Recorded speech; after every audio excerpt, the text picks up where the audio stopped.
Columbia. On the other hand, if you look at the general population, attitudes are somewhat more complicated. For example, a large majority of the population thinks that it's the responsibility of the government to assist poor people who need help. In fact, a substantial proportion, last time I looked at a poll, it was a majority, are willing to raise taxes to help poor people overseas. So the idea that you have a responsibility to help poor people, that's very widespread. On the other hand, the polls also show strong opposition to welfare. So the same people who say it's the responsibility of the government to help the poor are opposed to welfare. And the reason is because it sounds contradictory, but it isn't, I don't think, if you look at the propaganda that people are being fed. The propaganda is that welfare does not go to help poor people. Welfare goes to keep rich black women breeding like rabbits and driving Cadillacs. Well, I don't want my money to go for that, So yes, I'd like to have money go to help the poor, but not welfare. And similarly with foreign aid. I don't want to give those people money for, rich people who are going to just hate America. If it could go to poor people in Africa, fine.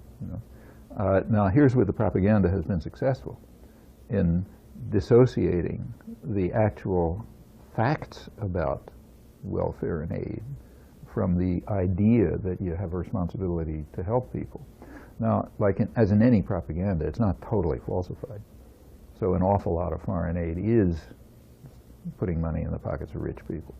And a lot of even what they call welfare, which is a very narrow part of welfare, you can find welfare fraud and so on and so forth. But even the most crazy propaganda, say Hitler's propaganda about the Jews, had some fringe of plausibility, or else you couldn't get anybody to accept it.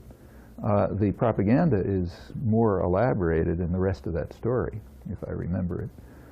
It starts by saying that everyone agrees, even liberals, that AFDC has been a total failure and that it has not gotten rid of poverty and so on and so forth.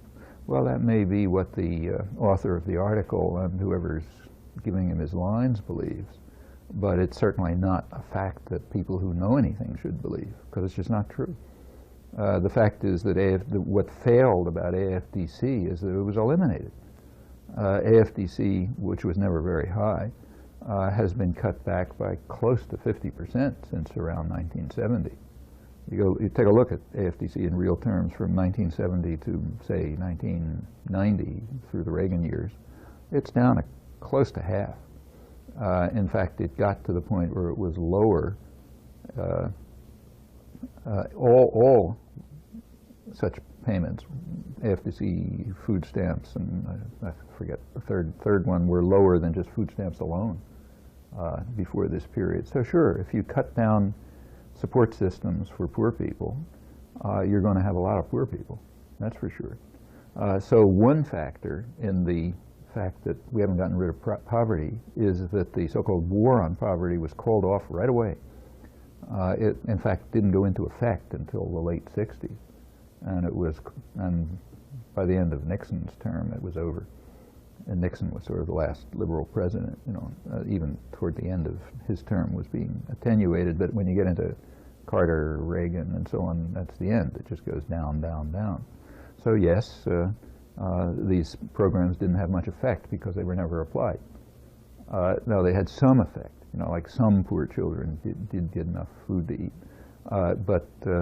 And in fact, there were the effect of cutting them down is quite marked, or at least, cause-effect relations are hard to determine, but at least this much is correct. Several years after the decline in welfare, as welfare declines, regularly, steadily, as it has been doing since around 1970, a couple of years later, you get an increase in broken families, child abuse, illegitimate births, and so on and so forth. Now, whether that's a cause-effect relation or a before-after relation, you can argue, but there is a temporal relation, at least, between cutting back of support systems and disruption of families. And that's not, I think you can imagine why that should be. And it gets worse. Incidentally, there's another factor intervening which overwhelms all of them, and that is that starting around that same time, real wages began to stagnate, and from 1980 they've been going down, and for poorer people much further down, and for younger people even worse. So say entry-level wages, you know, your first job. Let's see if I can remember the numbers, but for males it's dropped about 30%, I think, since 1980, and for females I think it's dropped about 18%. Well, that's, you know, that's a steady effect on your long-term future. Meanwhile, real wages have been going down steadily. High school graduates, which is probably 70% of the workforce or so, it's what they call non-skilled workers, funny term for it. But considerable majority of the workforce, something like 70 or 75%, have lost, males have lost about, I think, over 20% of their income since about 1980. Now, furthermore, this has had an effect. This has had the effect of driving a second parent into the workforce. You know, if women want to work, that's fine, but this is forcing them into the workforce when they don't want to go in, because you have to have food to put on the table. So you have two parents in the workforce to try to keep at least family income steady. Support systems are collapsing. Hours of work are increasing. So by the early 90s, it took 2 weeks more of work a year to make a 1980 salary. So you have two people working very heavily to just try to keep things going. No support systems. If they get in trouble, like say it's an abused teenager and she can't live with her parents and she goes off somewhere to try to get some help, that kind of payment is going way down. Well, what's the effect of all of that stuff going to be?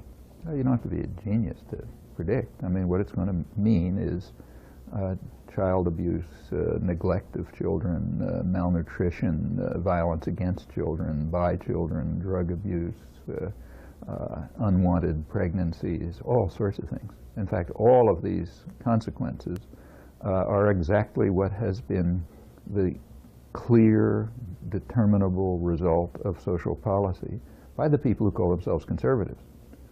They have been fighting a war against families and children, and it goes back to the early 70s.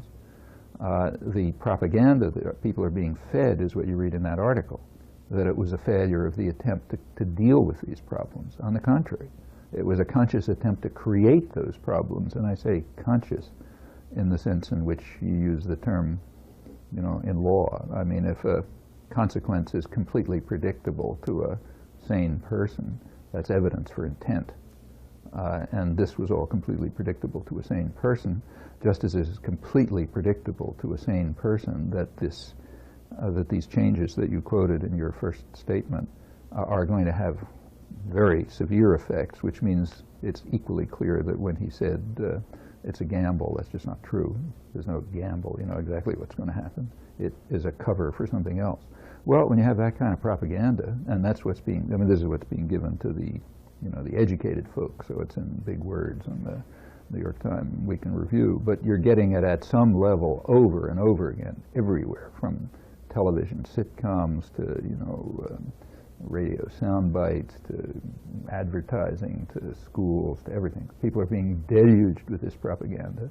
As a result, they probably believe that the war on poverty was a failure, and that it didn't get rid of welfare. And all these things that the author there says everyone believes. Yeah, sure, that's what you would believe if you were totally subordinated to the propaganda system and you didn't have a way to think yourself out of it.